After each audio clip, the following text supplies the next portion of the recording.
नमस्कार, डीएनए के special edition में आपका स्वागत है। मैं हूं सुधीर चौधरी और जैसा कि आप लगातार देख रहे होंगे, महसूस कर रहे होंगे, देश में धार्मिक माहौल आजकल काफी गर्म है, मौसम काफी गर्म है।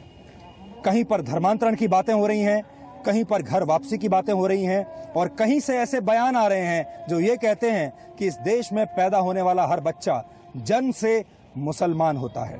यानी धर्म के इस खेल में बड़े बड़े खिलाड़ी आजकल अपना अपना खेल खेल रहे हैं। इस खेल को एक्सपोज करना जरूरी है, इस खेल का डीएनए टेस्ट करना जरूरी है।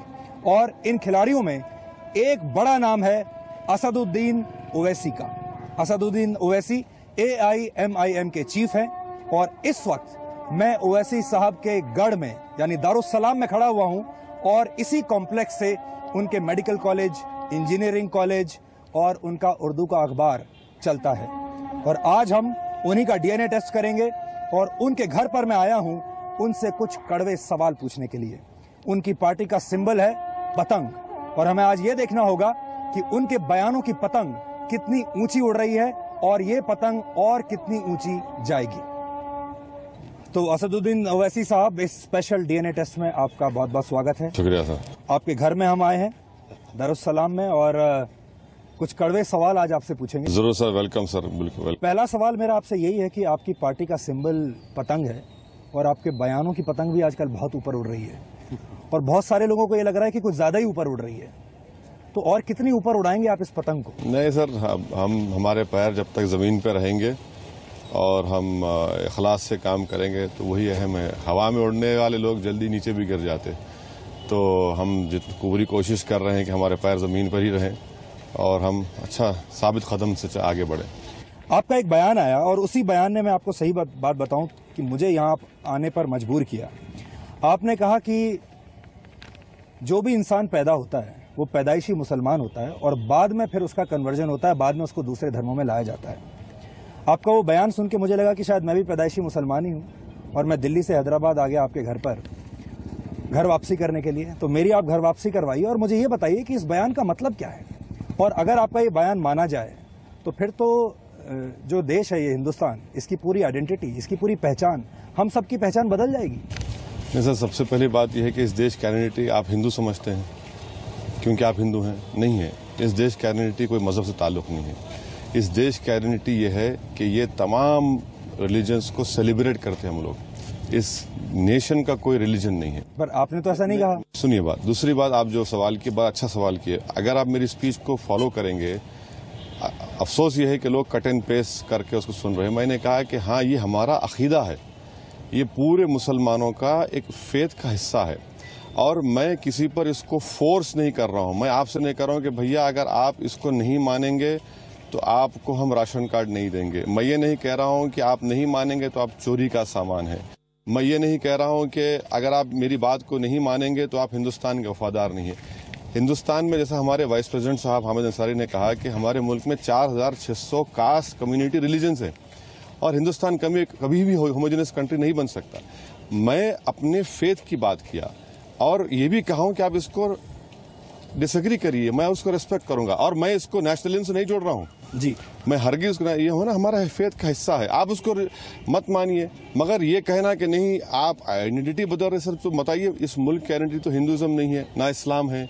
इस मुल्क की आइडेंटिटी तो ये सब रिलीजन से। अगर मान लीजिए RSS का कोई नेता आज ये कहे आपके बयान के जवाब में कि नहीं, सब लोग जन्म से हिंदू होते हैं और बाद में वो इस्लाम में कन्वर्ट होते हैं, और फिर आपको ये भी ऑप्शन दे दे कि आप मत मानिए, लेकिन आप सोचिए, आप उस बयान पर आग लगा देंगे। अगर RSS वाले ये कहते हैं कि ये इनका हिंदू मजहब का अकीदा है तो हम उसको रेस्पेक्ट करेंगे। मगर वो तो ये नहीं कहते ना कि हिंदू मजहब का ये अकीदा है।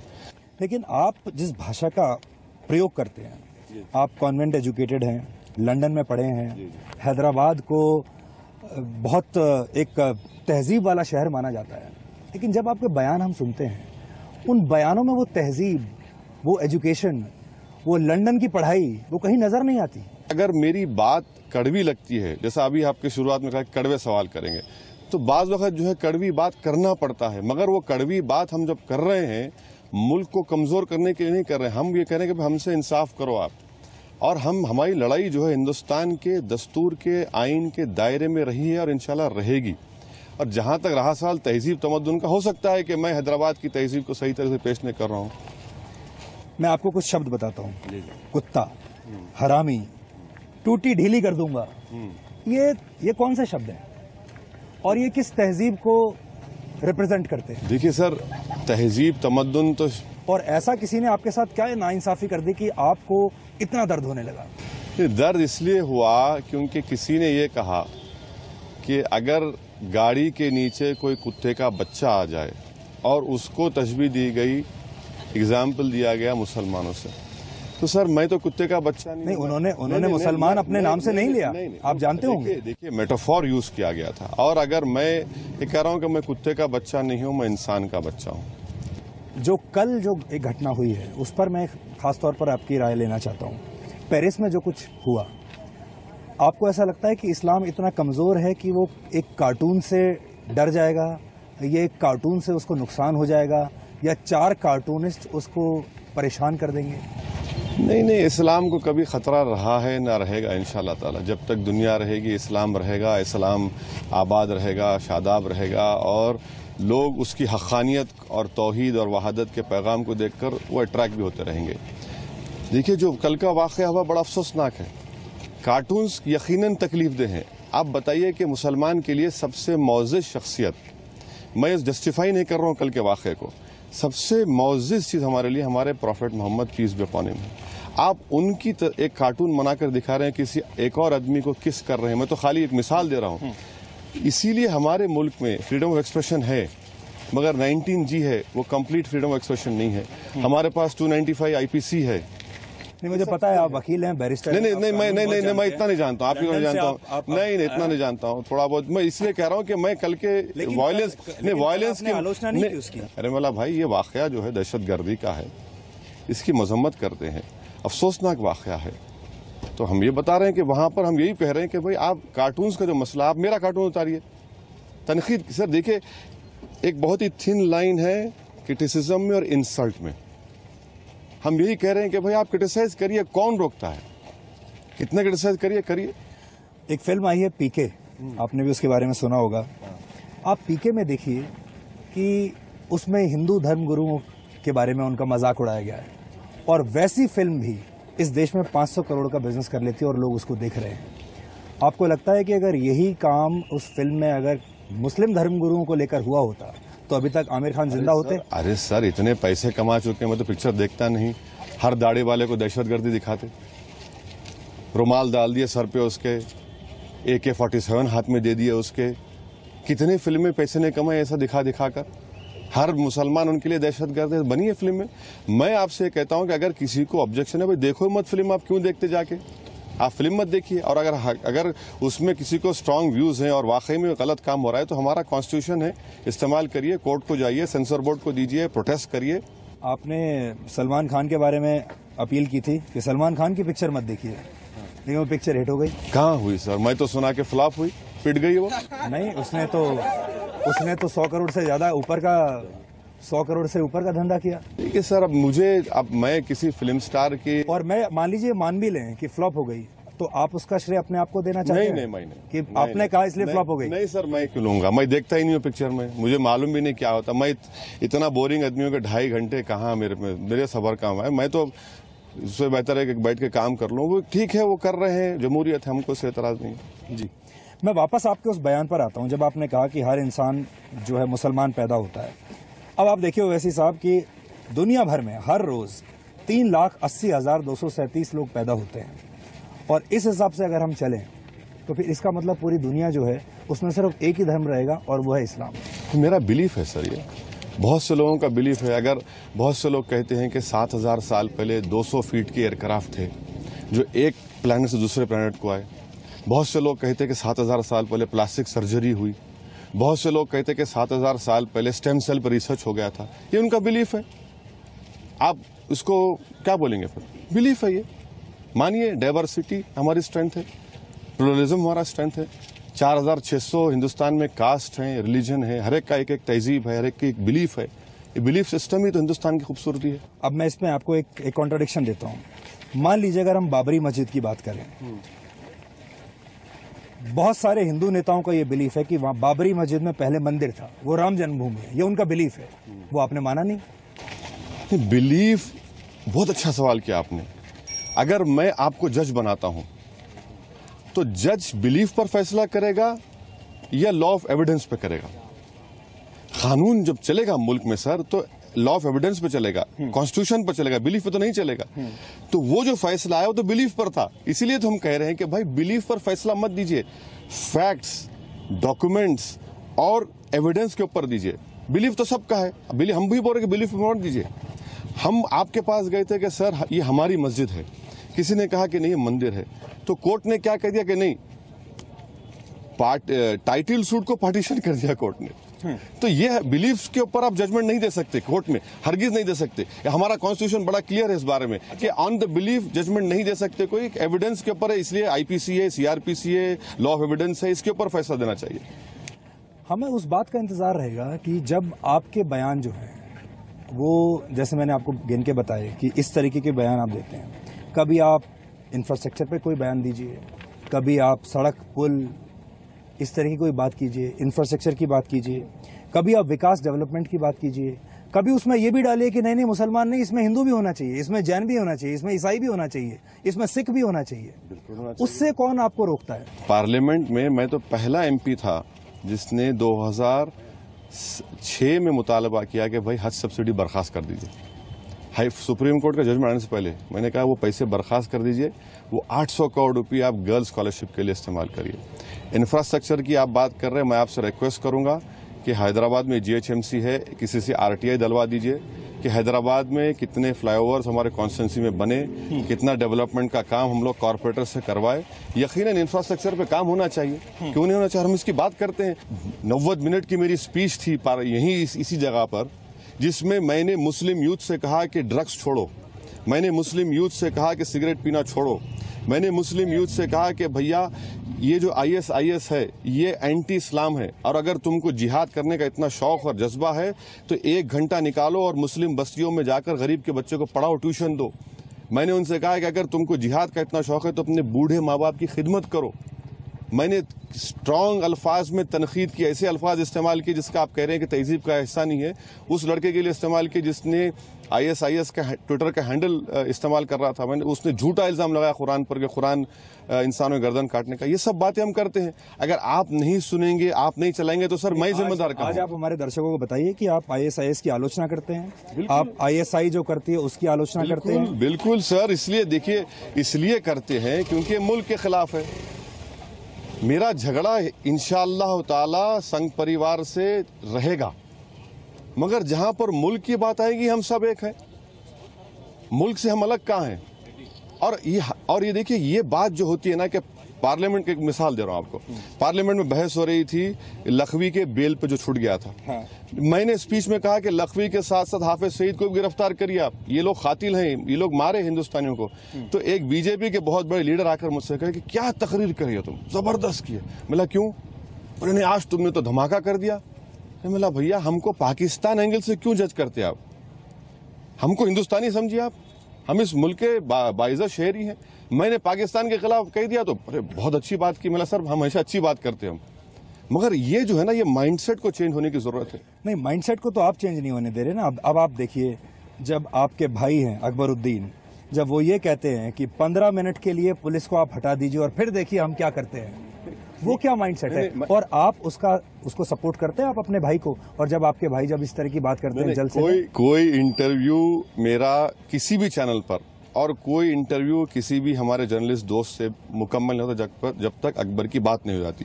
तो मैं तो यूज्ड हो चुका हूँ। चलिए ये बात आ गई। अब रहा सवाल अकबर के उस स्टेटमेंट का, सर मैं तो इंतजार कर रहा था कि कोई मुझे बुलाए। उस वक्त 2 साल पहले कोई नहीं बुलाए, सब लोग बैठकर 200 फीट की तोप से मारते गए। मैं आज आपसे ये कह रहा हूँ कि जिस तरह हमारी अदलिया कोर्ट ने वरुण गांधी को एग्जोनरेट किया, मुझे अदलिया पर पूरा भरोसा है और इंशाअल्लाह ताला कोर्ट हमसे इंसाफ करेगा। मैं यही कहूँगा क्योंकि अब 2 साल हो गए, अब कोर्ट हम इंतजार करेंगे। नहीं, आप देखिए, इस केस में तो आप तुरंत कोर्ट में चले जाते हैं, जब गुजरात की बात होती है तब आप कोर्ट का इंतजार नहीं करते। गुजरात के मामले में वहां पे तो नरेंद्र मोदी यही कहते हैं कि भाई किस कोर्ट ने उनको दोषी ठहराया है। बिल्कुल सही। लेकिन आप उसको आप मानते नहीं। का जवाब सुनिए, अगर मेरे नाक के नीचे, मैं चीफ मिनिस्टर हूं किसी स्टेट का, मेरे नाक के नीचे 3,500 लोग मर जाते हैं तो किसकी जिम्मेदारी है? भाई आप तो चौधरी और पटवारी हैं उस स्टेट के। और क्या सुप्रीम कोर्ट ने नहीं कहा था कि गुजरात जल रहा था और नीरू बांसुरी बजा रहे थे? वो आज भी है वो। तो इसीलिए हम कहते हैं सर, ये चीजें हमारे सामने हैं। तो आपको ये तय करना पड़ेगा कि आपको अदालत पर भरोसा है या आपको अदालत पर भरोसा नहीं है। फिर आपको यूनिफॉर्मिटी के साथ, चाहे फिर वो आपके भाई का मामला हो और चाहे नरेंद्र मोदी का मामला हो, चाहे अमित शाह का मामला हो, चाहे बाबरी मस्जिद का मामला हो। अब अमित शाह को कोर्ट ने निर्दोष बता दिया फेक एनकाउंटर। बिल्कुल। आप मानते हैं वो निर्दोष हैं? कोर्ट का तो फैसला है, अब उस पर अपील होगी। अब तो ये कोर्ट के फैसले को तो मानना पड़ेगा। मुझे तकलीफ जरूर है इस बात की, ईमानदारी से कह रहा हूं, मुझे तकलीफ जरूर है इस बात की, मगर कोर्ट का फैसला है और हम उम्मीद करेंगे कि वो लोग अपील करेंगे। सोहराबुद्दीन के भाई ने कहा कि अपील करेंगे, मगर कोर्ट का फैसला है। मैं ये तो नहीं कह सकता ना मैं इस कोर्ट को नहीं मानता, कॉन्स्टिट्यूशन का हिस्सा है, मानना पड़ेगा। लेकिन नरेंद्र मोदी के मामले में आप कोर्ट के मामले को नहीं, फैसले को नहीं मानते आप? मैं आपसे सिर्फ इतना ही पूछ रहा हूं कि भाई आपके दौर में आप चीफ मिनिस्टर थे, इतने लोग मारे गए, इतने लोग बेघर हो गए, माया कोडनानी, बाबू बजरंगी, सर कई स्टिंग ऑपरेशन तो आप लोग करके दिखाए ना, आप ही तो लिखाए। अब उस पर क्या करेंगे? आप दिखा रहे और हमसे सवाल भी कर रहे कि क्लीन चिट दे दो। लेकिन ओवैसी साहब, मुझे ये चीज समझ में नहीं आ रही कि सबसे ज्यादा परेशानी आपको हो रही है। इस देश में सिख भी रहते हैं, इस देश में ईसाई भी रहते हैं, इस देश में जैन भी रहते हैं, बाकी कोई इस तरीके के जहरीले बयान नहीं दे रहा, इस तरीके की पोलराइजेशन की राजनीति नहीं कर रहा जैसे कि आप कर रहे हैं। और आपकी पूरी स्टाइल को देखकर ऐसा लगता है कि आप पोलराइजेशन की पॉलिटिक्स करना चाहते हैं और आप मुसलमानों का पूरा फुल टाइम कॉन्ट्रैक्ट आपने ले लिया है, मतलब एकमात्र ठेकेदार जिसकी कोई ब्रांच नहीं है। सर मैं छोटा आदमी हूँ, मैं पूरे पार्लियामेंट इलेक्शन में सिर्फ 2 सीट पर लड़ा सर। मैं 280 पर बीजेपी के मेरे से जीती। हमारे चौधरी तो बड़े बड़े लोग बैठे हैं सर, वही तो बेड़ा कड़क कर दिए। मैं कहा, मैं तो छोटा आदमी हूँ, 2 सीट लड़ा मैं, 280 बीजेपी मेरे वजह से जीती। पोलराइजेशन अगर हुआ तो मेरे वजह से हुआ। कहाँ सर, मैं क्या कर सकता हूं? आपको ऐसा लगता है महाराष्ट्र में भी आपने बीजेपी की बड़ी मदद की? अच्छा ये बात सुन लीजिए, कितनी सीटें असेंबली महाराष्ट्र के? 288। मैं 24 पे खड़ा किया। आप ये बता दीजिए 288 सीट्स में अगर कोई 24 लड़ेगा तो क्या वो बैलेंस ऑफ पावर डिसाइड करेगा? क्या वो बैलेंस ऑफ पावर डिसाइड करेगा? दूसरी बात, 24 सीट में हम 2 जीते, किसके खिलाफ जीते दोनों भी? कहां सिटिंग एमएलए थे, किसके थे? बीजेपी के थे, एक जगह शिवसेना का था। जहां पर हम सेकंड आए वहां पर थर्ड बीजेपी शिवसेना आई। अरे भाई, कांग्रेस एनसीपी को महाराष्ट्र की आवाम ने राइटफुली रिजेक्ट किया क्योंकि उनके करप्शन, मिसगवर्नेंस और एरोगेंस की वजह से। अच्छा, अगर आपकी ये सारी बातें सही हैं, ये सही है, और ये आप, मैं नहीं कह रहा हूं, मैं आपको I stand to be corrected. मैं बार बार आपको नाम दे रहा हूं, केसेस का हवाला दे रहा हूं, आप चेक करवा लीजिए और दोबारा हम फिर मिलेंगे। आप अपने हर जलसे में, अपने हर बयान में यही बात उठाते हैं, यही मुद्दा उठाते हैं। चलिए ठीक है, और मैं तो बात कह रहा हूँ कि ठीक है, आप मुसलमानों के एकमात्र ठेकेदार बनना नहीं सर, नहीं बनूंगा मैं। मुसलमानों का एक नौकर बन के जीऊंगा, गरीब आवाम का, बहुत बड़ी बात है। नहीं सर, ठेकेदार मैं नहीं हूँ। नहीं, सुनिए सर, एक जरा मुझे मौका दीजिए।